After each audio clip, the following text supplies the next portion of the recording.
The handcuffs clicked shut with a metallic finality that would echo in Marcus Thompson's mind for months to come.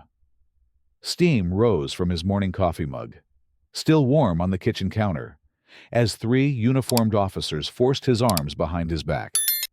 Through the window, he could see the children he had dedicated his life to protecting, their faces pressed against the glass, eyes wide with terror and confusion. "Daddy Marcus!" 7-year-old Lily's voice cracked as she banged her small fists against the window. The sound pierced through the chaos of radio chatter, shouted commands, and the distant wail of approaching sirens. Marcus tried to turn toward her, to offer some reassurance, but the officer's grip tightened. "Sir, you need to remain calm and cooperate," the lead officer said, his voice professional, but not unkind. "We're responding to a report of child endangerment and abuse. You have the right to remain silent." The Miranda rights faded into background noise as Marcus watched more police cars and a Child Protective Services van pull into the driveway of Sunshine Haven Foster Home. This was his life's work, his sanctuary, his family. For 12 years, he had provided love, stability, and hope to children who had known too little of all three. Now, in the span of minutes, everything was crumbling. Just 48 hours earlier, life had been beautifully ordinary. Marcus had been preparing breakfast for his 8 foster children, ranging in age from 4 to 16. The kitchen had buzzed with the familiar morning symphony of requests for extra syrup, complaints about homework, and plans for after-school activities. "Mr. Marcus, can Tommy sit with me on the bus today?" 9-year-old Aisha had asked, her braids bouncing as she spoke. She had arrived at Sunshine Haven 6 months ago, quiet and withdrawn. But Marcus's patient love had slowly drawn her out of her shell. "Of course, sweetheart," Marcus had replied, ruffling her hair gently. "But remember to ask Tommy first. Respect goes both ways. Right?" Tommy, a 10-year-old with autism who had made remarkable progress under Marcus's care, had nodded enthusiastically. "I like sitting with Aisha. She doesn't mind when I count the yellow cars." These were the moments Marcus treasured, not the accolades from social services, not the community recognition he had received for his work, but these small victories of children learning to trust, to hope, to heal. His own childhood in foster care had been harsh and unstable, moving from home to home, never finding the consistency he craved. He had sworn to give other children what he had been denied. The peaceful morning had been interrupted by the doorbell's urgent chiming. Marcus had wiped his hands on his apron, featuring a cartoon chef that Lily had given him for his birthday, and opened the door to find a middle-aged white woman with perfectly coiffed blonde hair and an expression of barely contained indignation. "Are you Marcus Thompson?" she had demanded, her voice sharp and authoritative. Behind her, Marcus could see a luxury SUV with temporary tags, suggesting recent purchase and considerable wealth. "Yes, I am. How can I help you?" Marcus had maintained his naturally calm demeanor, though something in the woman's aggressive posture had put him on alert. "I'm Karen Whitfield from the Meadowbrook Community Foundation. We're prepared to make a substantial donation to your facility, but we need to discuss some changes to your operation." Marcus had recognized the name. Karen Whitfield had moved to the neighborhood 6 months ago, purchasing the largest house on Elm Street and immediately inserting herself into various community organizations. Her reputation preceded her as someone who expected her financial contributions to buy her influence and control. "I appreciate your interest, Mrs. Whitfield," Marcus had said politely. "But if you'd like to discuss donations, I'd prefer to schedule a proper meeting. The children are having breakfast, and this won't take long." Karen had pushed past him into the foyer, her designer heels clicking against the hardwood floors. "I've been observing this place, and frankly, I'm concerned about the..." Demographics of your staff and the influence on these children. The racist undertone had not been lost on Marcus, but he had dealt with such attitudes before. Mrs. Whitfield, our staff is highly qualified and devoted to these children's well-being. Perhaps we should. I'm prepared to donate $50,000. Karen had interrupted, with the understanding that certain changes will be made, starting with bringing in proper oversight. White oversight. The mask had finally slipped completely. Marcus had drawn himself to his full height, his voice remaining steady despite the anger building in his chest. I think you should leave. Mrs. Whitfield. We're not interested in any donations that come with those kinds of conditions. Karen's face had flushed red, her perfectly applied makeup unable to hide her rage. You're making a mistake, Mr. Thompson. A big mistake. I have influence in this community, and I won't stand by while children are at risk. The only risk to these children is people like you, Marcus had said firmly. Please leave my property. Karen had stormed out, her parting glare promising retribution. Marcus had watched from the window as she sat in her SUV for several minutes, apparently making phone calls, before finally driving away. He had dismissed the encounter as an unpleasant but ultimately harmless display of entitlement and prejudice. How wrong he had been. Now, as the police car pulled away from Sunshine Haven with Marcus in the back seat, he could see the chaos erupting in his wake. Social workers were separating the children, some crying, others standing in shocked silence. News vans were already arriving, drawn by police scanners and the promise of a sensational story. What exactly am I being charged with? Marcus asked the officer beside him, trying to maintain his composure despite the surreal nature of the situation. The caller reported suspected child abuse and exploitation. Multiple counts. Said you were running some kind of abuse ring. The officer replied, consulting his notes. Claimed she had evidence of improper conduct with minors. Marcus felt his world spinning. This is insane. I've never hurt a child in my life. I've dedicated my entire adult life to helping them. That'll be for the investigators to determine, sir, the officer said neutrally. Right now, we're just following protocol.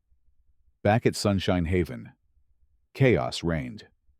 The children had been hastily separated from their caregivers and placed in different rooms for individual questioning.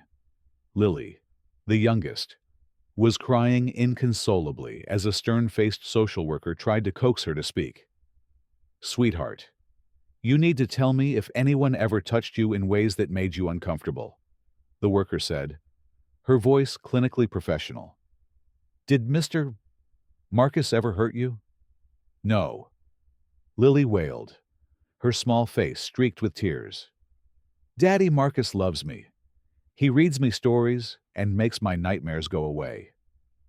In another room, 16-year-old Jake, the oldest resident, was facing more aggressive questioning.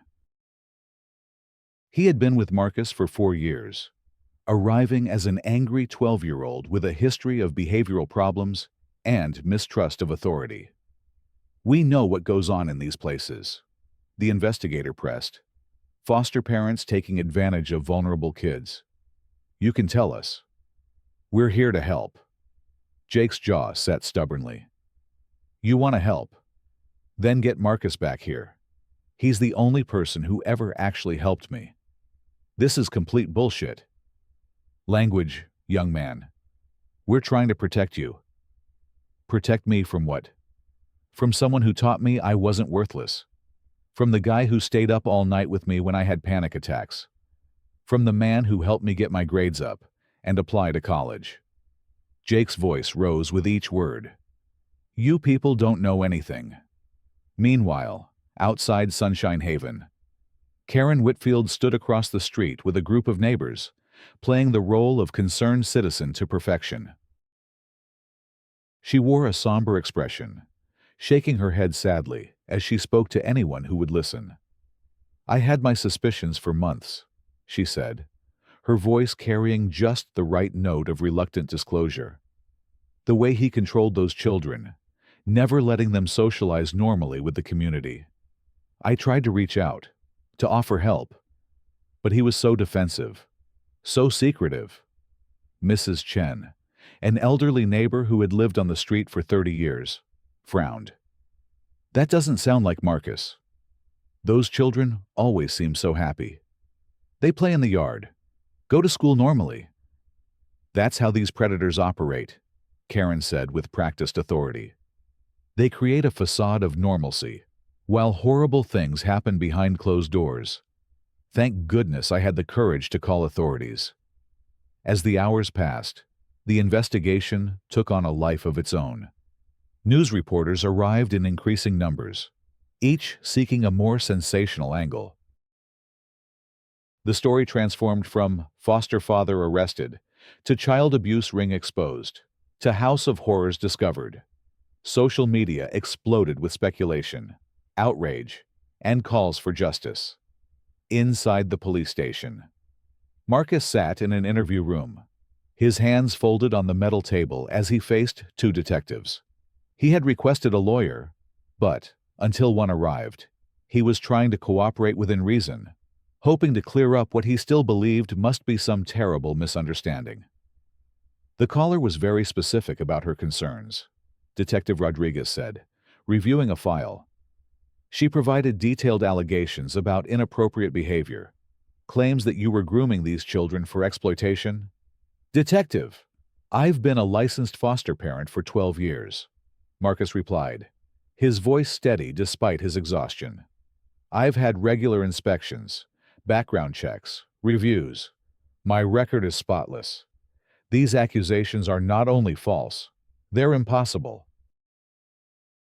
"Then you won't mind if we search your property thoroughly," Detective Collins interjected. "Check your computers, your phone records, interview all the children individually." "Of course not.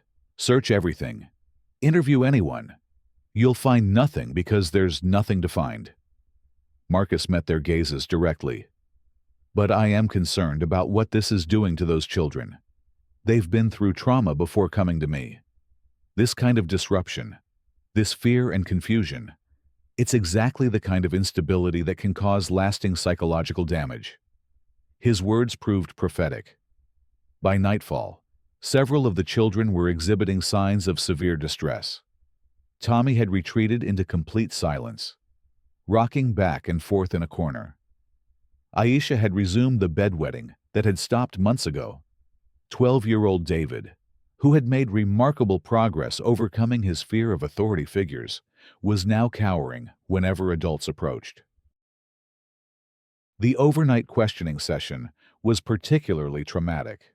Children who should have been sleeping in their familiar beds were instead sitting in sterile government offices, being asked repeatedly about intimate details of their daily lives by strangers. "Did Mr. Marcus ever come into your room at night?" the investigator asked Tommy for the fourth time, not understanding that the boy's silence wasn't defiance, but a trauma response. In another room, 13-year-old Maria, who had been with Marcus for 2 years after aging out of several failed placements, was growing increasingly agitated. "Why won't you listen to us?" she finally exploded. "We keep telling you Marcus never hurt anybody. He's the best thing that ever happened to us. And you're destroying everything. Maria, we understand you might feel loyalty to Mr. Thompson, but it's not loyalty. It's the truth." Maria's voice cracked. "Do you know what it's like to finally feel safe, and then have that ripped away? Do you know what it's like to trust someone, and then watch the whole world call him a monster?" As the night wore on, the children were placed in temporary emergency foster care across 3 different homes. The siblings who had found comfort in each other's presence were separated. The routines that had provided stability were shattered. The sense of family that Marcus had carefully cultivated over years was destroyed in hours. The media coverage intensified. Local news stations ran continuous updates, with reporters standing outside Sunshine Haven describing the ongoing investigation into alleged child abuse. National outlets picked up the story, with headlines screaming about corruption in the foster care system. Social media vigilantes posted Marcus's photo, calling for street justice. Karen Whitfield found herself in high demand as the courageous whistleblower who had exposed the supposed abuse ring. She gave interview after interview, each time embellishing her story with new details about her long-standing concerns and the obvious signs she had noticed. "I kept a detailed log of my observations," she told a particularly credulous reporter, producing a notebook she had clearly written in recently. "The children seemed fearful, withdrawn. They never played freely in the yard. And Mr. Thompson was always watching them so intently, in a way that just didn't seem appropriate." What Karen didn't mention was that her observations consisted of driving by the house twice in 6 months, or that the children's respectful behavior around Marcus was a testament to the loving structure he provided, not evidence of fear. On the second day, as forensic investigators combed through every inch of Sunshine Haven, the truth began to emerge through evidence that couldn't be manipulated by malicious intent. The house was equipped with a comprehensive security camera system, installed not for surveillance, but for the children's protection. Marcus had learned early that documenting daily life protected both the children and himself from false accusations. Detective Rodriguez watched hours of footage showing Marcus's interactions with the children. She saw him helping with homework, mediating disputes, celebrating small victories, providing comfort during nightmares. She saw a man who maintained appropriate boundaries while offering unconditional love and support. "Collins, you need to see this," she called to her partner. "These recordings go back months. There's nothing here but a guy being a really good father to kids who needed one."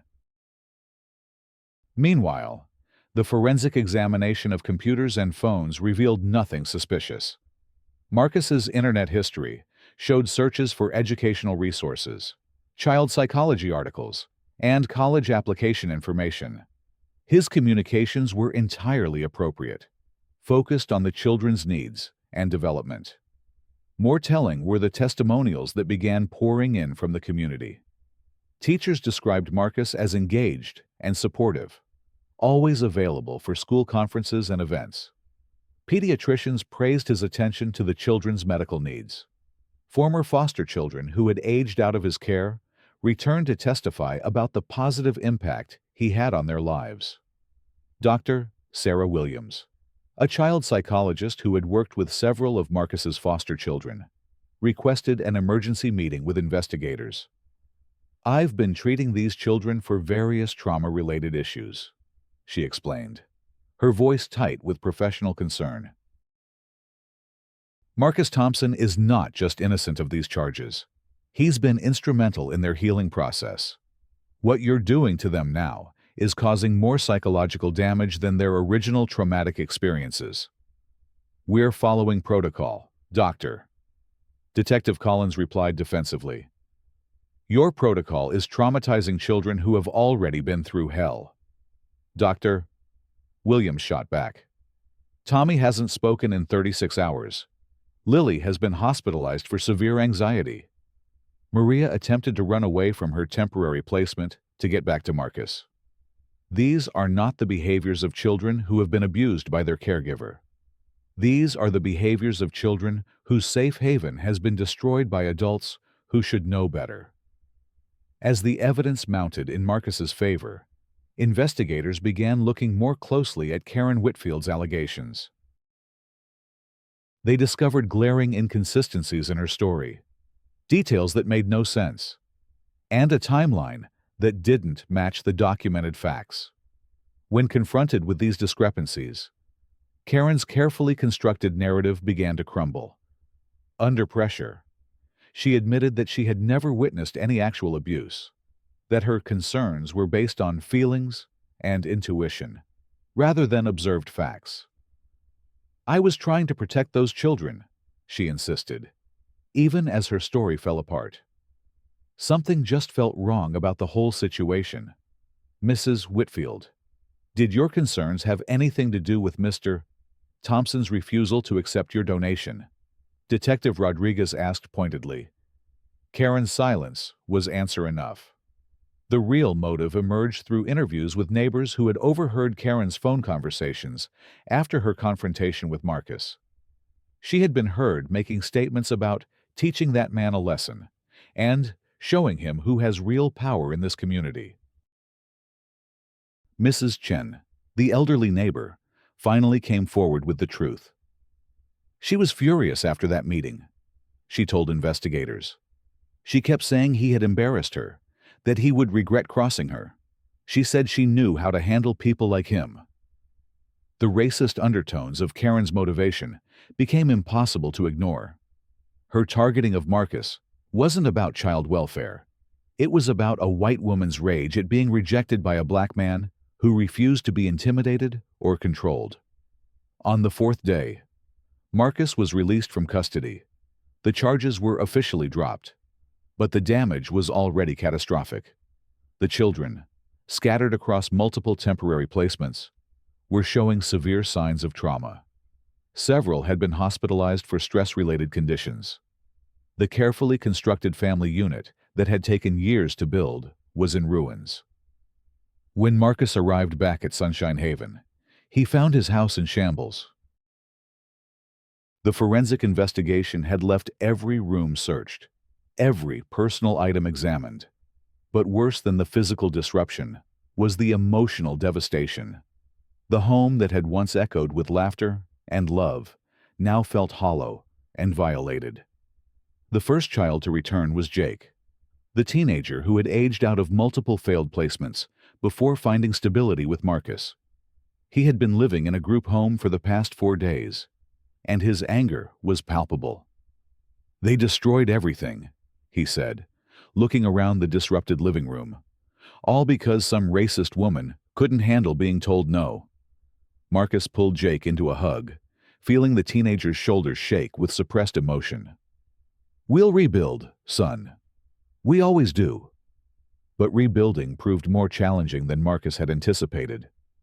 The other children returned gradually, but they were changed. Lily clung to Marcus constantly, afraid he would be taken away again. Tommy's autism symptoms had regressed significantly, and he struggled with new behavioral challenges.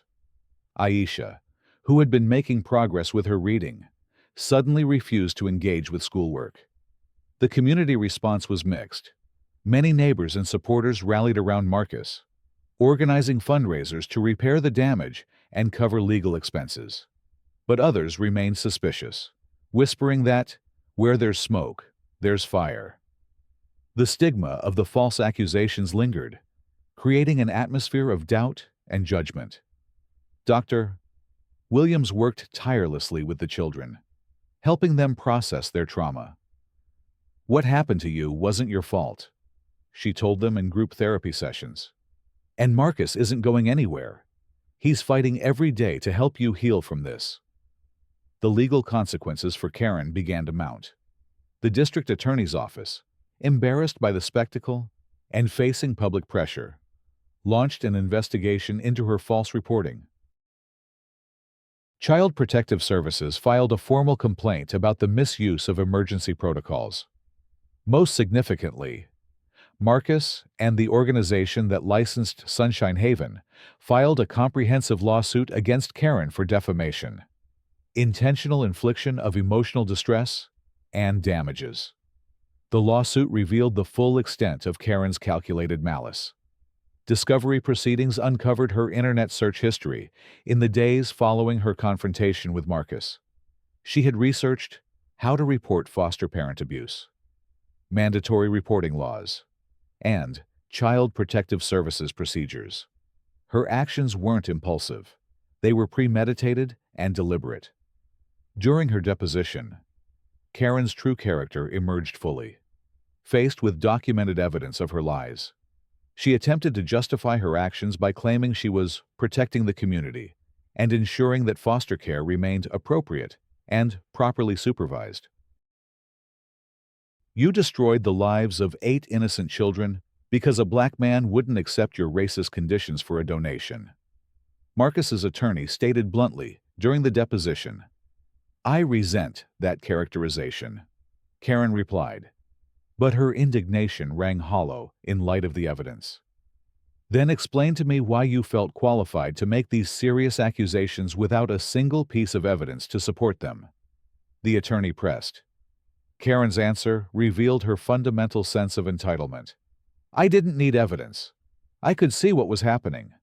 Someone in my position has the responsibility to act when children might be at risk." The trial became a media sensation. But this time, the narrative was different. Marcus's attorney presented a devastating case, documenting not only Karen's lies, but the profound damage her actions had caused. Medical experts testified about the children's trauma responses.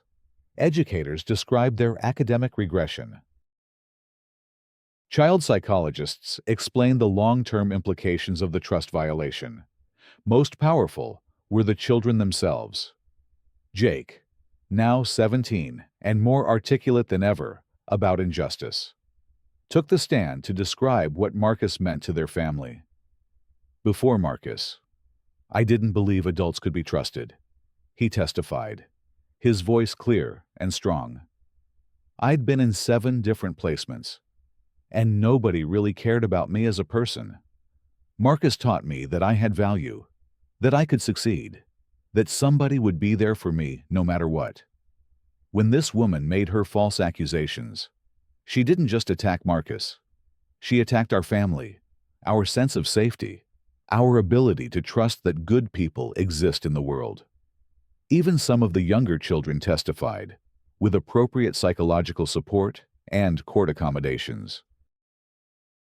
Lily, now 8, but still bearing the emotional scars of the ordeal, spoke in a whisper about her nightmares and her fear that the bad lady would take her daddy away again. The jury's verdict was swift and decisive. They found Karen liable on all counts and awarded damages that reflected both the economic harm to Marcus and Sunshine Haven and the emotional trauma inflicted on the children. The financial award exceeded $2.3 million, including punitive damages designed to send a clear message about the consequences of weaponizing false accusations. But the legal victory was only part of the resolution. Karen faced criminal charges for filing false reports and perjury. She was banned from all community organizations she had tried to infiltrate. Her photograph became an internet meme, circulated as an example of Karen behavior, taken to its most destructive extreme. More personally devastating for someone who valued her social status, Karen found herself completely ostracized from the community she had tried to control. Former friends and acquaintances distanced themselves. The exclusive country club revoked her membership. Even her own family members publicly condemned her actions. The house she had purchased to establish her dominance in the neighborhood went up for sale as she faced financial ruin from the lawsuit and legal fees. Her dreams of social influence were replaced by the reality of being universally recognized as someone who had deliberately traumatized vulnerable children for personal revenge. Meanwhile, Marcus and the children began the slow process of healing. The lawsuit settlement provided resources for extensive therapy and educational support. More importantly, the public vindication helped restore their sense of justice and safety. Dr. Williams worked with each child individually to process their trauma. "What you experienced was wrong," she told them. "But look how your community rallied around you.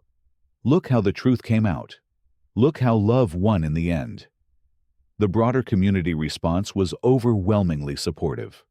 Donations poured in from across the country as the story gained national attention.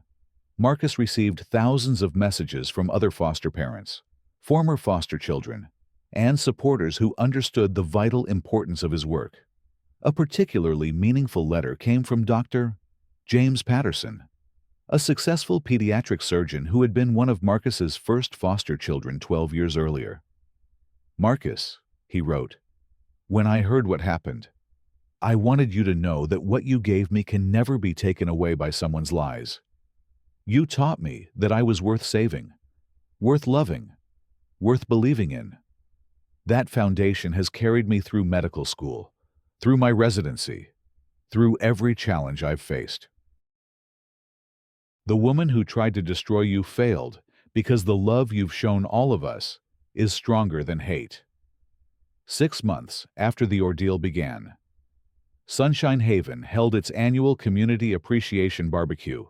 The event, which had been canceled the previous year due to the investigation, returned bigger than ever. Neighbors, supporters, former foster children, and local officials gathered to celebrate not just Marcus's vindication, but the resilience of the children who had survived the ordeal. Jake, now preparing for college with a full scholarship he had earned despite the disruption to his senior year, served as master of ceremonies. "This has been the hardest year of our lives," he told the gathered crowd. "But it's also shown us what real community looks like. It's shown us that truth matters, that justice exists, and that love really is stronger than hate." Marcus, watching his children laugh and play with their friends and supporters, felt a complex mix of emotions. The pain of what they had endured would always be part of their story, but so would their triumph over it. They had faced the worst kind of injustice and emerged not broken, but stronger. "Are you okay, Daddy Marcus?" Lily asked, tugging on his shirt as she noticed his thoughtful expression. Marcus knelt down to her level, looking into the bright eyes that had once been clouded with fear. "I'm perfect, sweetheart. We're all perfect." As the sun set over Sunshine Haven, the sound of children's laughter filled the air once again. The home that had been invaded, violated, and nearly destroyed had been restored, not just physically, but spiritually. The family that had been scattered and traumatized was whole again, bonded even more deeply by their shared survival. In the distance, the empty house where Karen Whitfield once lived stood as a reminder that actions have consequences, that power used maliciously ultimately destroys those who wield it, and that communities have the power to reject those who would harm their most vulnerable members. The story of what happened at Sunshine Haven spread far beyond their small community. It became a powerful example of how false accusations can be weaponized by those driven by prejudice and petty vengeance, but also of how truth, perseverance, and community support can ultimately prevail. Marcus's experience was studied in social work programs, cited in legal cases involving false reporting, and referenced in discussions about protecting both children and those who care for them. Most importantly, it served as a beacon of hope for other foster families facing similar challenges. The message was clear. Love leaves traces that lies cannot erase. Community support can overcome individual malice, and children's voices, when finally heard, carry the power of absolute truth. Years later, as Marcus watched Jake graduate from college, Lily start middle school, and all his children continue to grow and thrive despite their shared trauma, he reflected on the lesson Karen Whitfield had inadvertently taught them all. She had intended to destroy their family with her lies, but instead, she had shown them the unshakable strength of their bonds and the depth of their community's support. The children of Sunshine Haven learned that justice sometimes takes time, but eventually prevails. That truth is more powerful than fiction, and that a family built on love and respect can survive any storm. These were lessons worth far more than the suffering it took to learn them, and they would carry these truths with them for the rest of their lives. In the end, Karen Whitfield's attempt to weaponize the system against an innocent man and the vulnerable children in his care became instead a testament to the power of truth, the importance of community, and the ultimate triumph of love over hate. Her legacy was not the destruction she intended, but the stronger, more resilient family and community that emerged from surviving her assault on everything they held dear.